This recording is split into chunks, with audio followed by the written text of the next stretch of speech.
तुम क्यों जा रहे हो, अभी ये शादी हो गई, ये बच्चा हो गया, कई लोगों को पता नहीं है कि तुम शादीशुदा हो, तो उसमें आपको ग्लैमर फील्ड में काम नहीं मिलेगा। आउटलुक के साथ मैंने मिसेस वर्ल्ड में पार्टिसिपेट किया कि मेरा यही क्वेश्चन मार्क था कि why should a married woman not be allowed to participate in a beauty pageant. नमस्कार, मैं हूँ वीरेंद्र मिश्र। आप देख रहे हैं दैनिक भास्कर ऐप। आज हमारे साथ एक ऐसी शख्सियत हैं जिनके नाम कई रिकॉर्ड दर्ज हैं। बेहद ही खूबसूरत, टैलेंटेड अदिति गोवत्तीकर जी, बहुत बहुत स्वागत है। Thank you so much. Aditi ji, बताएं इस समय क्या एक्टिविटीज़ है, क्या चल रहा है, उसके बारे में थोड़ा हमारे दर्शकों को बताएं। तो अब 13 दिसंबर को मिसमैच सीज़न 3 रिलीज़ होने जा रहा है एंड ये बहुत ही पॉपुलर सीरीज़ है नेटफ्लिक्स के ऊपर, क्योंकि जो स्टोरी लाइन है वो यंगस्टर्स के ऊपर थी, उनके रिलेशनशिप्स, उनके ट्रबल्स, उनके प्रॉब्लम्स, इस पे मेनली फोकस किया गया था। लेकिन इसमें ये भी कई सारी चीज़ें उन्होंने इंक्लूड की थी, जैसे मैं रोहित सराफ की माँ का रोल अदा मैंने किया है, तो सेकंड मैरिज मेरा, और वो रोहित सराफ मुझे लेके जाता है मंडप तक। अच्छा। तो इस तरीके के भी विषय उन्होंने चुने हैं उसमें एक एक एपिसोड में। अभी फिलहाल डिज्नी हॉटस्टार पे लाइफ हिल गई नाम की एक सीरीज रिलीज हुई, तो I am basking in the success of that. इसके अलावा मार्वलस मिसेस इंडिया, ये एक पैजेंट मैंने शुरू किया जो मैरिड महिलाओं के लिए, married, separated, divorced and widowed, ये जो महिलाएं होती है of Indian origin all over the world, इनके लिए मैंने ये पैजेंट शुरू किया था। अभी सेकेंड सीज़न अभी हुआ 13 अक्टूबर को, तो उसके थर्ड सीज़न की तैयारी शुरू हो रही है। ये बड़ा अच्छा कंसेप्ट है। मतलब कैसे इसके बारे में सोचा आपने कि ऐसी महिलाओं को प्लेटफॉर्म देना है जो मतलब वहाँ तक नहीं पहुँच पाती हैं। ये तभी से शुरू हुआ जब मैंने मिसेस वर्ल्ड में पार्टिसिपेट किया। तब मेरी बेटी 1 साल की थी और तब मुझे बहुत लोगों ने बताया कि अरे तुम क्यों जा रहे हो? अभी ये शादी हो गई, ये बच्चा हो गया, अभी क्यों ये सब? वैसे भी तुम्हारा करियर चल रहा है, तो कई लोगों को पता नहीं है कि तुम शादीशुदा हो, तो तुम इतना अनाउंस क्यों कर रही हो जाके? तो उसमें आपको ग्लैमर फील्ड में काम नहीं मिलेगा, आप प्रोफेशनल सुसाइड कमिट करने जा रहे हो। तो मैंने यही कहा कि मैंने शादी की तब मैंने नहीं छुपाया, हालाँकि तब मैं 2000 की बात कर रही हूँ, तब जो जो भी ग्लैमर फील्ड में महिला होती थी उनको ऐसे था कि अगर शादी हो गई मतलब बात जी, जी, खत्म। हाँ, बिल्कुल। We are just good friends करके करते थे लोग रिलेशनशिप में या शादियाँ। तो मैंने तो ओपनली बोल दिया था सबको, क्योंकि मेरा यही था कि अगर लोग मेरे पर्सनल स्टेटस के वजह से मुझे काम नहीं दे रहे, मेरा टैलेंट नहीं देख रहे, तो ये गलत बात है, ये बिल्कुल। सही ठीक नहीं है। और अगर मुझे काम नहीं मिलता है तो I will go back to medicine, क्योंकि मेरे पास वो डिग्री तो थी ही। तो उस आउटलुक के साथ मैंने मिसेस वर्ल्ड में पार्टिसिपेट किया कि मेरा यही क्वेश्चन मार्क था कि why should a married woman not be allowed to participate in a beauty pageant. क्या हमारा ग्लैमर कम हो जाता है, क्या ब्यूटी कम हो जाती है if you are maintaining yourself, even if you are say older, of course I was very young at that time, लेकिन even as an older woman, तो वो जो था विचार वो तभी मैंने किया और मैंने पार्टिसिपेट किया। लकीली मैं जीत गई एंड देन सडनली भारत देश जाग गया कि वो मिसेस वर्ल्ड भी होता है, जी, जी, क्योंकि जी। तब तक तो मिस यूनिवर्स, मिस वर्ल्ड ये हाँ, पता था उसके बारे में सबको। सबको पता था। जी, जी। मैंने जब जीता मेरा मिसेस वर्ल्ड, तभी लारा दत्ता, प्रियंका चोपड़ा और दिया मिर्ज़ा, इनको भी मिल चुका था मिस वर्ल्ड, मिस यूनिवर्स और miss Asia Pacific. It was a brilliant time for me because suddenly everybody was like वो ये कौन-सा है एंड क्या है? पर सबसे खूबसूरत बात ये होती थी जब मैं छोटे शहरों में जाती थी या छोटे गाँव में जाती थी फॉर इवेंट्स एंड ऑल, कई बार सास आती थी मेरे पास और कहती थी कि हमको चाहिए कि हमारी बहू पार्टिसिपेट करे। तो वो मुझे बहुत अच्छा लगता था। मैंने अपना क्यों शुरू किया, क्योंकि आफ्टर दैट मैंने काफ़ी सारे पेजेंट्स को जज किया, जो एक रिलेटिवली ईज़ी काम है, ऑर्गेनाइज़ करना बहुत बड़ी बात है पूरा event. So I was judging that, लेकिन लास्ट थोड़े से सालों में मैंने ऐसे देखा कि ये एक बिज़नेस हो गया है और अच्छा बिज़नेस नहीं कर रहे लोग के। मेरा मतलब क्या है कि अगर पार्टिसिपेट कर रही है कोई महिला, तो उसे वो एक्सपीरियंस होना मिलना चाहिए, जो एक बहुत अच्छा एक्सपीरियंस हो ब्यूटी पैजेंट का, जो ट्रैवल है, वो जर्नी है उसकी, वो बहुत अच्छी होनी चाहिए। ना कि उधर जाए और उसको लगे कि हाँ, सिर्फ कंटेंट हम क्रिएट कर रहे हैं ऑर्गेनाइज़र के लिए। मेरी जो जर्नी रही थी मिसेस वर्ल्ड में, वो बहुत अच्छी रही थी, एक-एक पल मुझे याद है। So I wanted to give that to the participants. Secondly, अभी बहुत सारी जो पैजेंट्स है, वो वहाँ पे जो मिसेस इंडिया के बारे में बात कर रही हूँ मैं, हुँ। वो क्राउन्स ऑफ अ सेल। सो बिल्कुल, बड़ा। मेरा यही मानना है कि दैट्स नॉट राइट। जो डिज़र्विंग कैंडिडेट है उसे मिलना चाहिए। सो एक ऑथेंटिक ब्यूटी पैजेंट जिसमें जो जर्नी होगी उसकी, क्योंकि 1 महीने का हम ट्रेनिंग देते हैं, मैं पर्सनली ट्रेन करती हूँ लड़कियों को, तो वो जो जर्नी है वो इनके लिए याददाश्त पूरे ज़िंदगी भर रहे। जो आपकी जर्नी रही है मिसेज़ वर्ल्ड की, जो खूबसूरत लम्हे रहे हैं, उसके बारे में कुछ बताएँ, वो शेयर करें, कैसे मोमेंट्स रहे हैं, कैसी जर्नी रही है? जी, तो 47 कंट्रीज़ थे मेरे टाइम पे जिन्होंने पार्टिसिपेट किया था।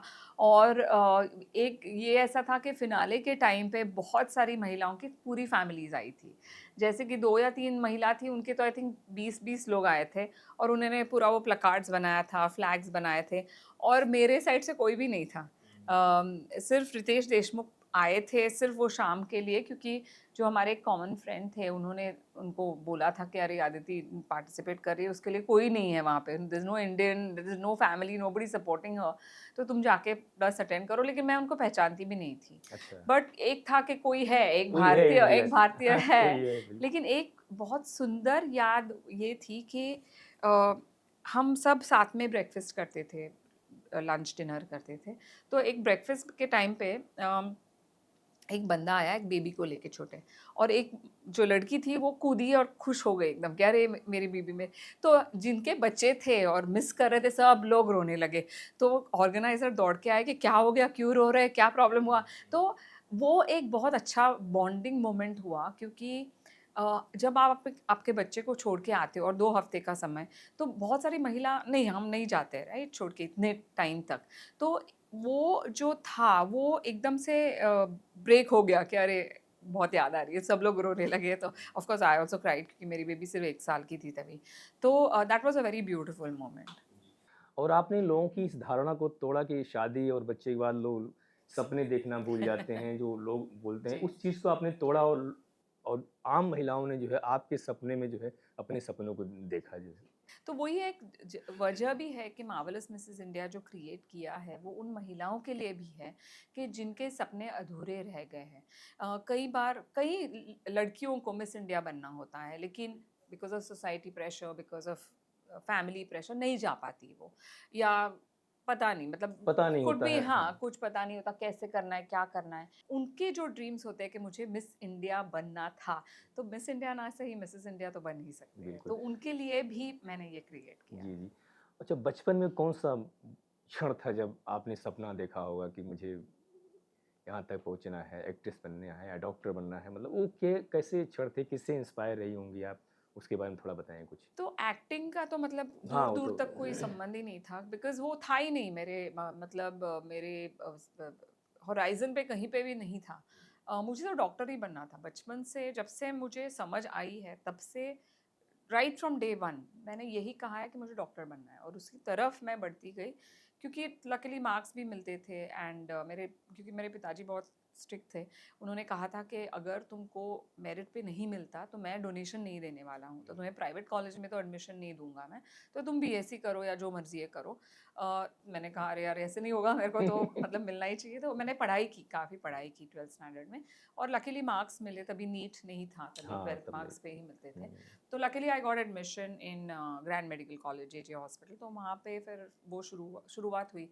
एक्टिंग का ऐसा था कि मेरी मम्मी को बहुत फिल्म्स देखने का शौक था, तो I used to be her companion एकदम। मुझे याद है छोटी थी तभी से वो और मैं, हम दोनों, तभी मेरी बहन अभी मतलब नहीं हुई थी, I remember, but I was really young, तभी वो मुझे लेके जाती थी कोई फिल्म्स देखने। या हमारे यहाँ, मैं पनवेल में बड़ी हुई हूँ, तो वहाँ पे जो रेलवे स्टेशन था वो बहुत पॉपुलर था फिल्म शूट के लिए। अच्छा, हाँ, हाँ। तो मेरी मम्मी मुझे गोदी में उठा के हम जाके फिल्म्स देखते थे, शूटिंग भी शूटिंग देखते थे। अच्छा, हाँ, अच्छा। तो वो मुझे इतना याद नहीं है, लेकिन मम्मी कहती थी कि हम बहुत सारे शूट्स पे जा चुके, तो maybe that's where somewhere deep down वो सीड प्लांट हुई। लेकिन मुझे नहीं कभी भी ऐसे लगा कि मुझे एक्टर बनना है या मॉडल बनना है, वो बाय चांस हो गया। पहला फ़िल्म आपने साउथ की फ़िल्म की, वो कैसे ब्रेक मिला था पहली फ़िल्म?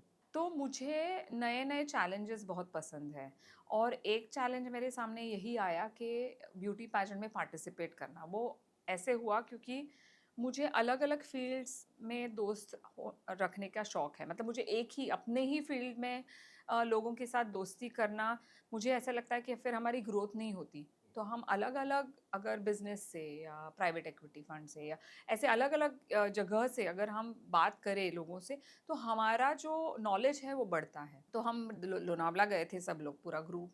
तो मैं ऐसे ही बैठी थी, तो उन्होंने मुझे कहा कि अरे तुम्हारी बॉडी लैंग्वेज एकदम मॉडल जैसी है।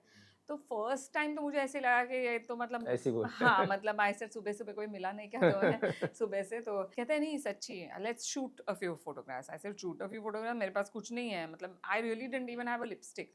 तो उसकी बहन थी जो मेरे एज की थी, तो उन्होंने कहा कि कोई बात नहीं, ये तुम्हारा मेकअप कर देगी। तो शी डिड माई मेकअप, उसके मैंने कपड़े पहने, वही बेचारी लाइटमैन भी थी और इन्होंने मेरे फ़ोटो लिए। उनके पिताजी एक एड एजेंसी में काम करते थे, तो उन्हें फ़ोटोग्राफ्स दिखाए, हिमांशु उसका नाम नाम था। तो उन्होंने भी यही कहा कि अरे इस लड़की में बहुत पोटेंशियल है, शी शुड ट्राई। तो मैंने बोला ये सब मेरे इसका नहीं है, I want to go back to medicine, मतलब I am going back to my college and all. लेकिन फिर मैंने वो ग्लैड्रैक सुपर मॉडल कॉन्टेस्ट का एक बोर्ड देखा हमारे इधर कहीं पे, केम्स कॉर्नर पे। तो मैंने बोला ये इंटरेस्टिंग लग रहा है, देखते हैं क्या होता है। तो मैंने फोटोग्राफ्स भेज दिए and I was selected for it, I participated in it, क्योंकि वो 4 दिन का ट्रेनिंग था। तो ऐसे 4 दिन कर सकते हैं, और वो मैं जीत गई। नाउ जीती, ये एहसास मुझे बहुत टाइम तक हुआ नहीं, लेकिन डे 2, मतलब जो सेकेंड डे था पैजेंट के बाद, तब होर्डिंग्स लगाए गए मेरे पूरे कि winner of Gladrags supermodel contest सब जगह। तो एवरीबडी स्टार्टेड रिकग्नाइजिंग मी। मैंने मैगजीन कवर्स किए काफ़ी। सेकेंड डे इटसेल्फ मुझे पॉन्ड्स फेस वॉश का ऐड का ऑफर आया, तो तभी शुरू हो गया। तो तभी मैंने ऐसे ही सोचा कि हाँ अच्छा है यार, ठीक ये है। मतलब कर रहे, थर्ड ईयर में चल रहा है सब। एंड मज़े की बात ये थी कि इंटर्नशिप में हमें डॉक्टर्स को 1200 रुपया स्टाइपेंड मिलता था महीने का। अच्छा अच्छा, हाँ उस समय स्टाइपेंड था ऑफ कोर्स। और मैंने ये पहली जो एड शूट की उसमें मुझे 3000 रुपये मिले। आधे एक दिन का, आधे आधे आधे दिन घंटे में का, काम हो गया, एक हाँ आधे फोटोग्राफ घंटे। सिर्फ शूट करना था। आई सेड ये तो बहुत अच्छी बात है, अच्छा है ये। और हाँ, तभी जब मैंने ग्लैड्रैक्स किया तो हमारे जजेस थे यश चोपड़ा जी, हेमा मालिनी जी, शोभा डे। तो यश चोपड़ा जी ने मिसेस वाडिया को कहा कि इन्हें अगर इंटरेस्ट है तो इनको बोल दो कि आके मिले मुझे एक बार। तो मिसेस वाडिया ने मुझे कहा कि if you want to go and meet. तो ऐसे नहीं, मुझे फिल्म्स में कोई इंटरेस्ट नहीं है, तो it's okay, please decline it politely, saying that no she is gone back to her medicine करके मैंने डिक्लाइन किया। And that remains one of my big regrets in life के अरे I should have at least gone and met. Film होती नहीं होती वो बात अलग है, लेकिन एटलीस्ट इतनी बड़ी व्यक्ति जो थी उनके साथ बैठना is a very big thing, right? क्योंकि ऑरा जो होती है हमारे, हम we all are energy, right? तो वो जो एनर्जी मैंने नहीं एक्सचेंज की, तो वो मुझे बहुत दुख है आज फिर तक। कभी नहीं मुलाकात हुई यशी से? नहीं फिर नहीं, नहीं कभी मिला? नहीं, हाँ, कभी हाँ, नहीं। जी, जी। So that remains a regret. हाँ, but slowly after that films की ऑफर्स आती रही, लेकिन मैंने जस्ट मतलब I was not very keen. तो इनिशियली तो मैंने मना कर दिया, फिर मैंने सोचा अरे अपने आप चल के आ रहा है, लेट मी ट्राई इट। अच्छा, मेडिकल में भी जो आपने मनोचिकित्सक बनना सोचा, मतलब उसके पीछे क्या वजह रही? और भी बहुत सारे फील्ड होते हैं, और भी कुछ चुन सकते हैं, उसके पीछे क्या रीज़न रहा है? तो ये एक रीसेंट फिनोमिनन है, क्योंकि ये मैंने करीबन 8-9 साल पहले प्लान किया कि मुझे वापस पढ़ाई करनी है, कॉलेज जाना है and I wanted to do something. तो तभी मैंने काफ़ी लोगों से बात की, तो बहुत सारे आइडियाज़ आए, जैसे कि स्किन स्पेशलिस्ट बन जाओ, क्योंकि सेलिब्रिटी हो, डॉक्टर हो and you have good skin, so वो एक अच्छा कॉम्बिनेशन होगा। मैंने वो एक था, और सेकंड साइकोलॉजी मुझे बहुत पसंद था, बिकॉज जब मैंने बिग बॉस में पार्टिसिपेट किया था and when I came out after 77 days, तो बहुत चेंजेस देखे मैंने अपने आप में, एंड अंदर मैंने काफ़ी चेंजेस देखे लोगों में, क्योंकि तभी इतना ये नहीं था, अब बहुत अलग हो गया है। लेकिन सीज़न 3 थोड़ा नॉर्मलिश हाँ, मतलब ऐसे उस था, समय शुरुआती था उसमें चीज़, हाँ। गेम्स प्लान करके नहीं आए थे लोग। अच्छा, अच्छा। बिग बॉस जो प्रोडक्शन है, उन्होंने कोई कोई ऐसे टास्क देते थे कि जिसके वजह से झगड़े हो, कंटेंट क्रिएट हो, विच इज़ फाइन। लेकिन मैंने कई लोगों को चेंज होते हुए देखा, जो मुझे बाहर पता है लोग अंदर जाके कैसे चेंज हुए, डे 1 से जो मुझे पता नहीं थे लोग, वो कैसे चेंज। तो दैट वाज वेरी इंट्रीगिंग। तो मैंने सोचा कि अगर मैंने ह्यूमन बॉडी की पढ़ाई की है, आई नो ह्यूमन बॉडी, लेकिन ह्यूमन माइंड के बारे में मुझे इतना कुछ पता नहीं है, and it is so interesting, that's why I decided on psychology. तो Tata institute of social sciences जो है चेंबूर में, वहाँ से मैंने पोस्ट ग्रेजुएशन किया काउंसलिंग में। उसके बाद इग्नू से मास्टर्स किया। Then my dream always was कि मैंने जब मैं छोटी थी तभी मेरा ड्रीम था कि मुझे बम्बई जाके मेडिसिन करना है, तो वो किया। तो जब मैं बम्बई आई and then some of my friends went abroad to do the post graduation, तो मैंने सोचा कि मैंने क्यों नहीं सोचा कि डायरेक्ट मैं मेडिसिन अब्रॉड ही करूँ, like the best university in the world, not abroad ऐसे कुछ नहीं था, लेकिन best university in the world, biggest university in the world.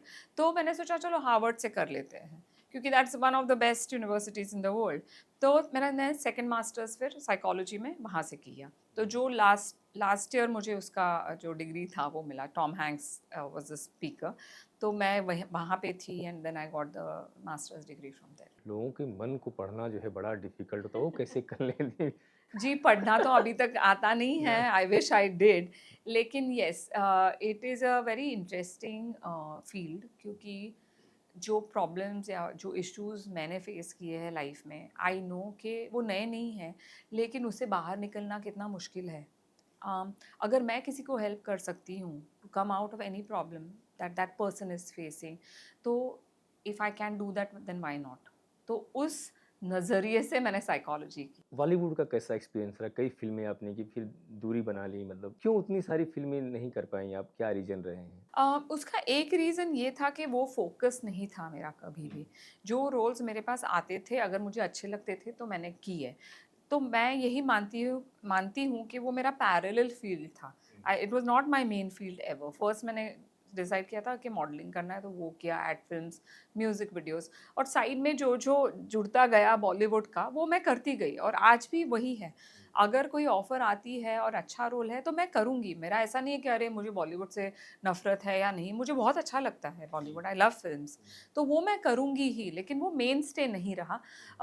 Initially थोड़े 1-2 अच्छे एक्सपीरियंसेस नहीं रहे, तो उस वजह से भी मैंने सोचा कि ठीक है, ये this is not my cup of T. अगर कुछ अच्छा आता है, if I feel comfortable, I will do it. OTT के आने से किस तरह से बदलाव को देखती हैं आपने? खैर कर ही रही हैं आप जो है, वो कैसे एक्सपीरियंस रहे हैं? OTT is very nice. It is much easier for women, especially after a certain age. क्योंकि क्या होता है कि पहले जब सिर्फ बॉलीवुड फिल्म्स होती थी या टेलीविजन होता था, तो एक सर्टेन एज के बाद एक महिला मेन लीड नहीं कर पाती।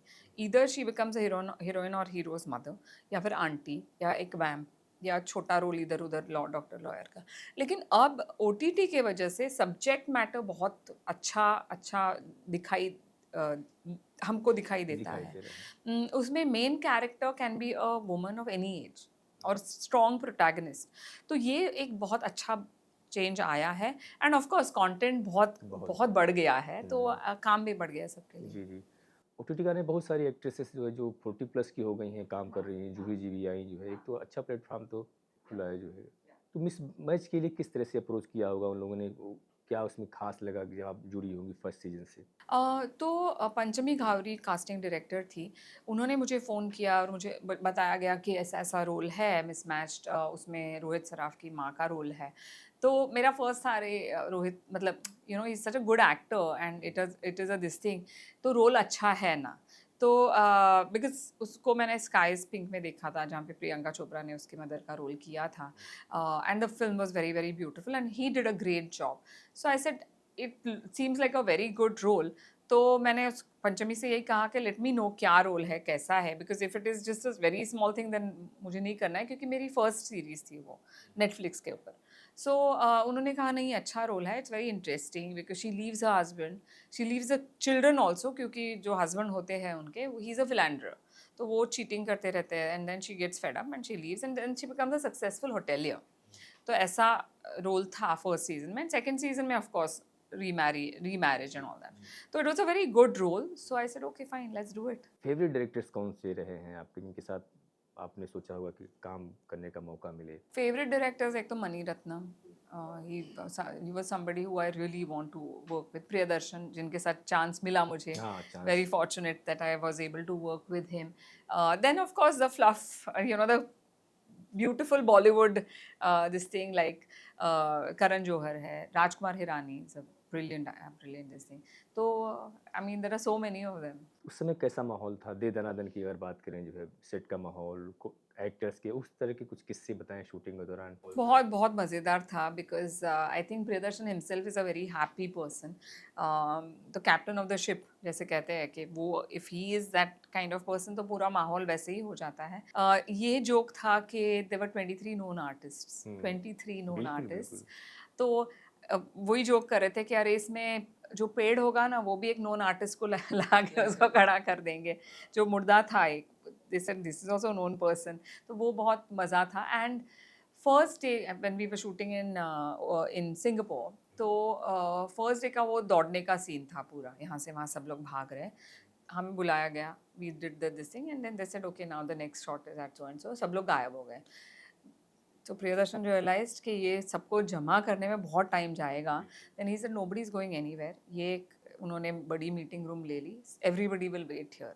तो हम लोग सब all 23 artist used to sit there. फिर हम लोगों ने डम शराड्स खेले, अंताक्षरी खेली, तो it was a lovely time.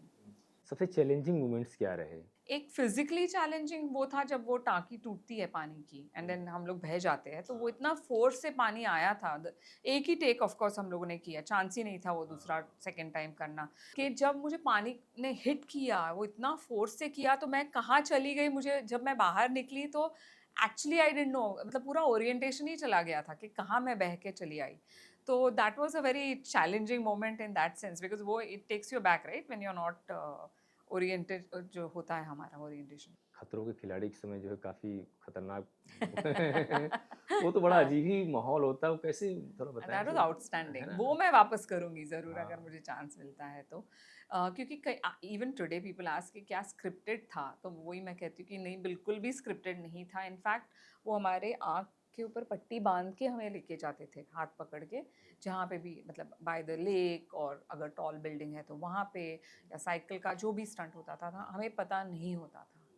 And minute तक नहीं, फिर एक आंखें खोल के पता चलता था, and then Akshay of course is to explain कि ये करना है, तब पता चलता था कि हमें अब ये स्टंट करना है। तो it was a very beautiful experience of my life because I love adventure sport. And एक टाइम पे इतने सारे स्पोर्ट्स करना और उसके लिए पैसा भी मिलना, it was fun. I mean सोने पे सुहागा, राइट? डर सब नहीं लगता था ऑफ कोर्स डर मतलब लगता था, और कोई काट मतलब ले या को और वही प्रोडक्शन वाले बोलते हैं don't worry. I said don't worry मतलब उनको कौन ट्रेंड किया होगा दे कौन सी like it's fear factor. I said हाँ, वो हमें पता है, वो उसको पता है क्या कि ये हाँ, फियर हाँ। फैक्टर का पार्ट है। सो नो, इट वाज वही है कि डर के आगे कैसे जाना जीत है। है लेकिन ये तो होता होगा जब आप पहली बार अप्रोच किया होगा हाँ, उसके लिए जो है, तो उससे पहले आपने देखा ही होगा कि क्या-क्या होता है, तो डर हाँ। नहीं आया कैसे जाएँ, क्या करें? नहीं, आई वाज़ वेरी एक्साइटेड। अच्छा। और मुझे तो मतलब I don't know, I have always been the last minute admission anywhere. तो मुझे सिर्फ 7 दिन मिले थे for fear factor, and Bigg Boss के लिए तो एक रात भी नहीं मिली थी because I replaced somebody in Bigg Boss, क्योंकि मैं मेलोड्रामेटिक नहीं हूँ। तो I think they didn't think that I would be a fit. लेकिन मैंने बता के रखा था क्योंकि सेम प्रोडक्शन कंपनी थी फियर फैक्टर की और इसकी। फियर फैक्टर के लिए I was perfect I think. तो तभी फियर फैक्टर के टाइम पे मैंने उनको बताया था कि अरे मुझे भी बिग बॉस में जाना है, I want to experience the house. तो they laughed at my face कि अरे you are not dramatic enough for Bigg Boss. So I said ऐसे नहीं, मैं फर्स्ट वीक में निकल जाऊंगी, नो प्रॉब्लम। लेकिन ऐसे गारंटी थोड़ी होती है। सो आई सेड ठीक है, अगर अगर मुझे, I don't mind going there. तो I think they remembered that, and season 3 में जब somebody else dropped out, so they must have called a few people also, I'm sure। मैंने हाँ बोल दिया तो मैं पहुंच गई वहाँ पे। अक्षय बहुत मज़ाक मस्ती के लिए जानते हैं, बहुत बहुत, शरारत करते हैं, जो कुछ उनसे साथ बहुत, जुड़े बहुत कुछ ज़्यादा। किस्से जो है शूटिंग के दौरान जो है फियर फैक्टर के टाइम पे टाइम नहीं मिला, हाँ, वो तो वहाँ तो नहीं क्योंकि है। हम सुबह 3:30-4 बजे उठ के, जहाँ पे भी लोकेशन होता था, कई बार लोकेशन 2 घंटे दूर होता था, और ठंड बहुत थी, and he was not staying where we girls were staying, वो और कहीं उनको रुकाया गया था। तो वहाँ पे उतना टाइम नहीं मिला, लेकिन स्टंट्स के टाइम पे वो बहुत मजाक करते रहते थे। हमको ऑफ कोर्स वो ठंड में और ये करना है उस डर में, उतना हम we could not enjoy as much. लेकिन ही वाज लाइक चल मैं करके दिखाता हूँ, and then he used to go and अच्छा डू इट। करते थे, अरे वाह! हाँ, हाँ, हाँ, हाँ, मतलब कई बार उन्होंने, चलो मैं करूँगा फर्स्ट, मैं दिखाता हूँ कैसे करना है। तो वो कई बार कोई वो ऐसा खुद करते स्टंट थे। उनका याद हो जो एक था जो ऐसा इतना सा प्लैंक था, ऐसा प्लैंक और स्क्वायर बनाया था, and it was hung by a crane, बहुत हाई था। तो उस पे से पूरा चलना था और वो विंड की वजह से स्वे होता था, लेकिन विदाउट सपोर्ट, कुछ सपोर्ट नहीं था, ऐसे ही चलना था पूरा 4। तो वो उन्होंने मतलब ही वॉक्ड एज़ इफ हम जैसे ज़मीन पे चलते उनके हैं लिए ना, बड़ा आसान रहा बहुत। होगा। तो हम लोग को लगा हाँ, बहुत आसान है, ऊपर जाके पता चला उतना आसान नहीं है। I think we all took 4 और 5 times the time that he actually walk like टक, टक, टक, टक, टक वापस। इसमें क्या है, चलो करो। सबसे बड़ा स्ट्रगल क्या मानती हैं जीवन का और इंडस्ट्री में, 2 चीज़ें जो है? तो छोटे-छोटे स्ट्रगल्स काफ़ी रहे। Of course my personal life which I don't like to talk about, लेकिन दैट नॉट बीइंग सक्सेसफुल, क्योंकि although I'm laid back and easygoing, लेकिन I don't like failing in anything. I like to be successful. I like to be at the top of whatever I'm doing. तो ये जो नहीं हुआ, that was a struggle for me to get out of it. ना कि it didn't work out. I understand कि नहीं चला, लेकिन how did I fail? ये जो था उसमें से मुझे बाहर निकलने के लिए काफ़ी टाइम लगा, लेकिन यही है, छोटे-छोटे स्ट्रगल्स तो चलते ही रहते हैं लाइफ में। और इंडस्ट्री में? इंडस्ट्री में ऐसे कुछ स्ट्रगल नहीं रहा। आई थिंक वो I feel that I was blessed, क्योंकि मेरा ये भी मानना है कि जैसे कई लोग कहते हैं कि नहीं, हम यहाँ पे आए, हमारे पास खाना नहीं था, हाँ, वी हैड टू खैर वो स्टे तो एट अ फ्रेंड्स हाउस, हुँ, क्योंकि हमें एक्टर ही बनना था। तो बिकॉज मेरा स्टार्टिंग पॉइंट वो नहीं था, मेरा यही था कि अगर ये नहीं चलता है तो I will go back to medicine. ये मैंने ऐसे एटीट्यूड से किया, लेकिन I didn't treat it lightly, क्योंकि लोग कंफ्यूज हो जाते हैं कई बार। वो बोलते हैं कि हाँ, तुम तो मतलब फ्रिवोलसली, नहीं ऐसे नहीं है, क्योंकि मैं जो भी करती हूँ उसे मैं 100% देती हूँ। तो जब मैंने मॉडलिंग शुरू किया, I wanted to be the super model, I wanted to be the highest paid super model of India, which I did. I used to open so many shows, कई शो स्टॉपर्स के मैंने designers, top designers of India के मैंने show stoppers का काम किया। तो लेकिन मेरा जो कॉन्टेक्स्ट था वो यही था कि मैं इनसिक्योर नहीं थी, बिल्कुल। तो उसके वजह से कभी स्ट्रगल नहीं लगा। रोल मॉडल किसे मानती हैं अपने जीवन में? मैं हर व्यक्ति में एक सुपर पावर देखती हूँ, यही मेरा मानना है। जैसे मेरे पार्टिसिपेंट्स रहे हैं, सेकंड सीजन में एक पार्टिसिपेंट थी Madhu. Madhu is 72 years old, she will turn 73 now. She participated in marvellous Mrs India. तो and the way she prepared, उसने इतनी अच्छी तैयारी की, उसके आउटफिट्स, उसका वार्डरोब, टाइम पे आती थी, जो उसको बोला गया सब करती थी। What an attitude at 72, to have that attitude. क्योंकि मैं देखती हूँ, मेरी मम्मी अभी 75 की हुई है, तो शी इज़ लाइक अरे अभी खत्म हो गया। I said mom, you can't talk like that, ये 72 ईयर ओल्ड देखो रैंप पे चल रही है। तो वो इंस्पिरेशन था उसमें।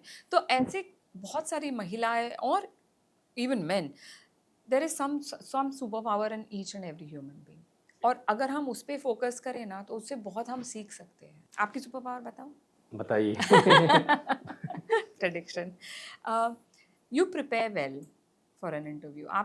आपका जो जॉब है, you don't take it for granted. तो ये आपकी सुपर पावर है, ये बहुत कम लोग ऐसे करते हैं। जी, जी। सक्सेस जीवन का क्या है?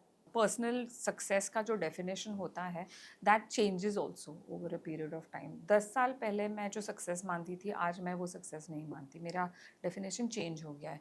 टुडे मेरा डेफिनेशन यही है कि if marvellous Mrs India becomes the pageant of India for a married woman to go to, जैसे फेमिना मिस इंडिया है, वैसे मार्वेलस मिसेस इंडिया होना चाहिए। It should be recognised world wide. ये मेरा मंत्रा है सक्सेस का। On personal front, peace of mind, कि जो भी मैं कर रही हूँ वो ईज, ग्रेस, डिग्निटी के साथ कर सकूँ, what ever I am doing, that will be a success for me. My children turning out to be good human beings and being successful in there, that is success as a parent for me. तो अलग अलग definition है अलग अलग चीज़ों के लिए मेरे लिए। एक बहुत ही महत्वपूर्ण सवाल है, मतलब आपके पर्सनल जीवन से नहीं है, चूँकि उस दौर से आप गुज़र चुकी हैं, तो एक चूँकि आपको लोग देखते हैं, सुनते हैं जो है, जानना चाहते हैं, वजह क्या होती है कि हम जब किसी व्यक्ति से इतना प्यार करते हैं, उस वक़्त सारी चीज़ें अच्छी लगती हैं, फिर शादी के बाद जो है मतभेद होते हैं जो है, ये मतलब इसमें बड़ी एक बहुत बड़ी समस्या चल रही है जो है, उसकी क्या वजह मानती हैं और क्या मतलब आज की युवतियों को, महिलाओं को क्या मैसेज देना चाहेंगी? See there is no guarantee.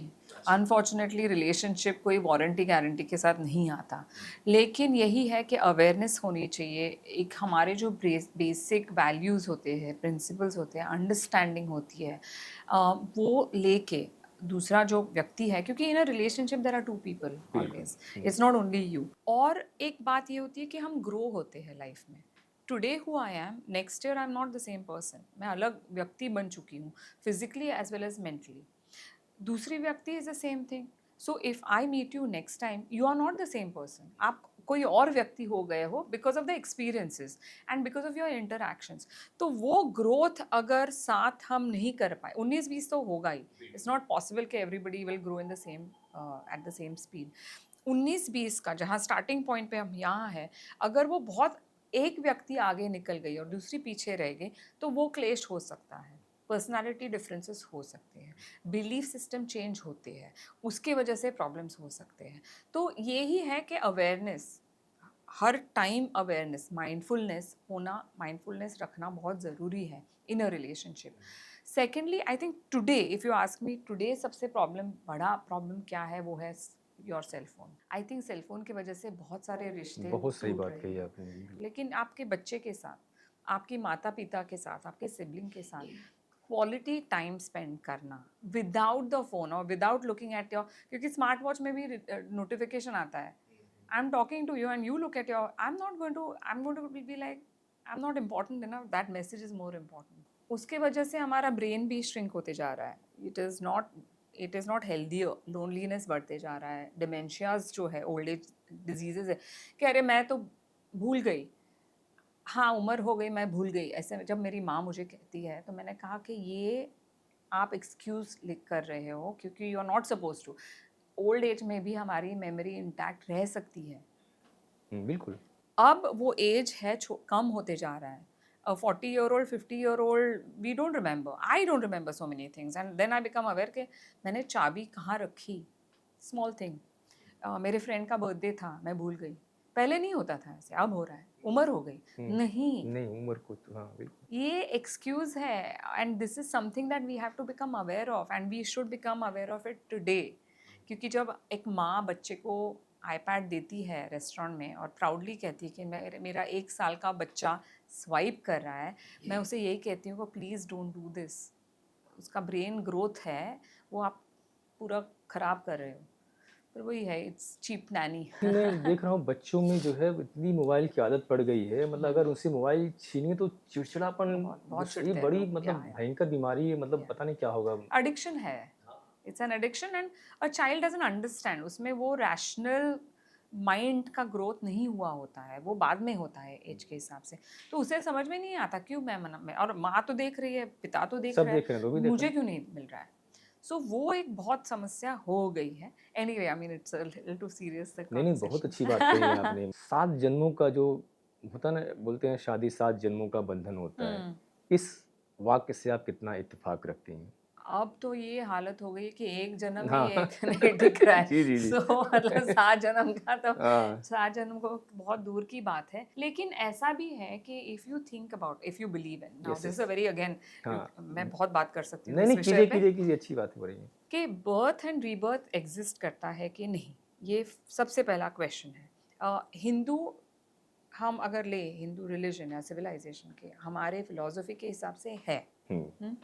अगर जन्म हम वापस लेते हैं, तो क्या सेकंड जन्म हमारा ह्यूमन बीइंग का ही होगा कि नहीं? वी ये don't believe that, yes, right? बिल्कुल। कई कई जन्म लेने पड़ते हैं to become a human being again.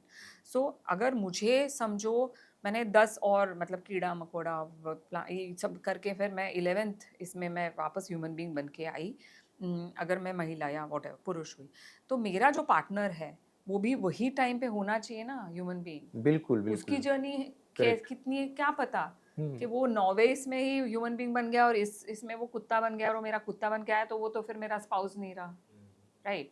तो ये पता नहीं, मतलब साज ऐसे कहते हैं, कहानियाँ but I think philosophically it's fine as a concept, लेकिन practically if you think about it, I don't know कितना सच है उसमें।